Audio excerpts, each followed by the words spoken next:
Stop for a moment. Stop everything you're doing. Take a breath, and now be honest with yourself. Not polite, not optimistic, honest. Look at your life as it actually is, not as you imagine it could be. Let me ask you something uncomfortable. How many hours this month have you spent watching videos like this one? How many hours imagining a better version of yourself? How many times have you pictured your future, clearer, stronger, successful, finally at peace? You visualized it, you planned it, you felt it, and for a moment, it felt real. But here's the question you keep avoiding. What have you actually built? Not thought about, not planned, not dreamed, built. Alan Watts would look at this pattern and say something you may not like. You are not preparing for your future. You are anesthetizing yourself. You are using imagination the way others use alcohol, to escape. And the most dangerous part? It feels productive. You tell yourself you're working on your mindset. You tell yourself you're getting ready. You tell yourself you're on the path. But in reality, you are standing still. Imagination gives you a reward without effort, a sense of movement without movement, progress without pain, and your brain loves that. When you imagine success, your brain releases the same pleasure chemicals as if you had actually achieved something, so you feel good, calm, hopeful, motivated. But nothing changes. This is why you can spend hours planning your future and still feel exhausted, because you are burning emotional energy without producing reality. Let me be very clear. You are not lazy. You are distracted by fantasy, and while you are fantasizing, someone else is acting. Someone with less talent than you, less clarity than you, less confidence than you. They are doing it badly, imperfectly, clumsily, but they are doing it. And while you are polishing ideas in your head, they are laying bricks in the real world. This is the truth no one wants to say out loud. You don't lose because you lack potential. You lose because you replace action with imagination. Alan Watts warned about this decades ago. He said the human mind loves to live in the future because the future feels clean, controlled, perfect.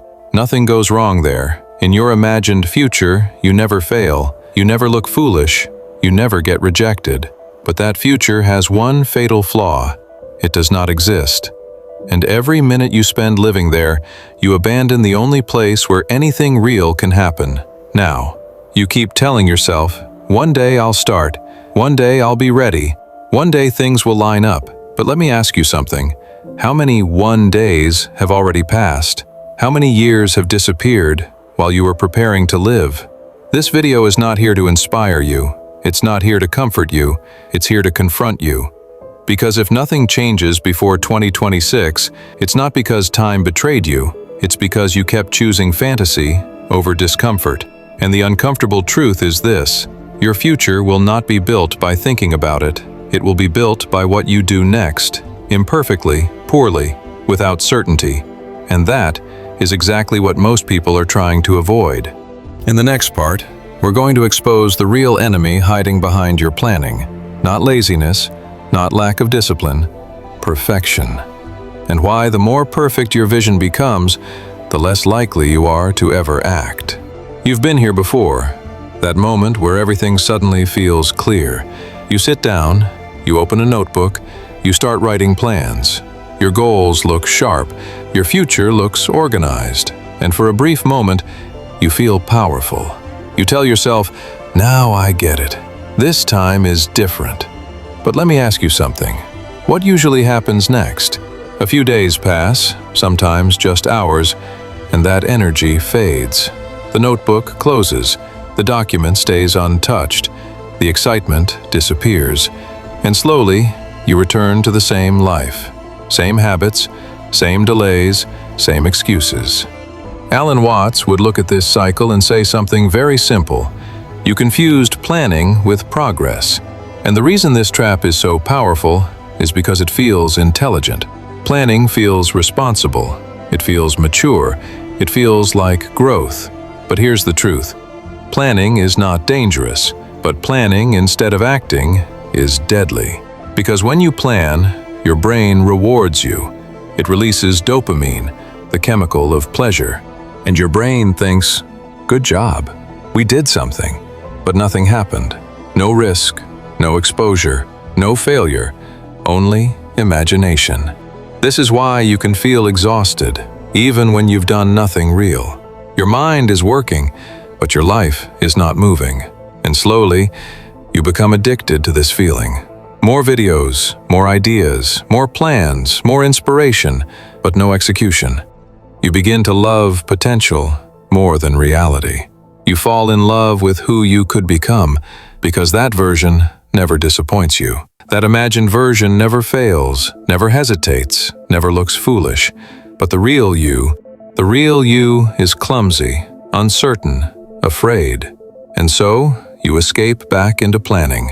Watts called this a very specific condition, the professional dreamer, someone who lives on possibilities but dies without results. You tell yourself, I'm still figuring it out, but deep down, you are avoiding contact with reality, because reality is uncomfortable. Reality requires you to try and maybe fail. Reality does not care about your intentions, it only responds to action. And this is where it gets darker. The more perfect your plan becomes, the harder it is to start, because now, nothing you do feels good enough.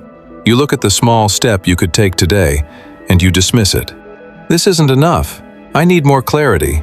I'll start when I'm ready. But here's the lie hidden inside that sentence. Ready is not a real place. Ready is a fantasy. You don't become ready before action. You become ready because of action. Clarity doesn't come from thinking. It comes from doing. Confidence doesn't come from waiting. It comes from repetition. And yet, you keep waiting. Waiting for motivation. Waiting for certainty. Waiting for the perfect moment. But that moment never comes. Because the mind that waits for comfort will wait forever. Watts warned us about this. He said modern humans are obsessed with preparation because preparation feels safe. You don't risk rejection there. You don't risk judgment. But nothing grows there either.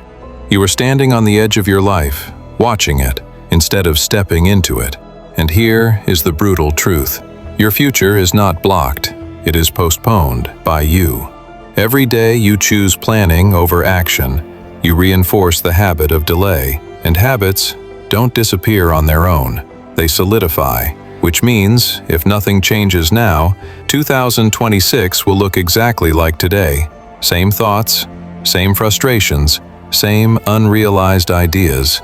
Unless you break this cycle. And in the next part, we are going to expose the most convincing excuse of all, perfection. Why it disguises itself as high standards, but is actually fear. And why imperfect action is the only real escape. There is a reason you haven't started yet, and it's not laziness, it's not lack of talent, it's not bad luck, it's perfection.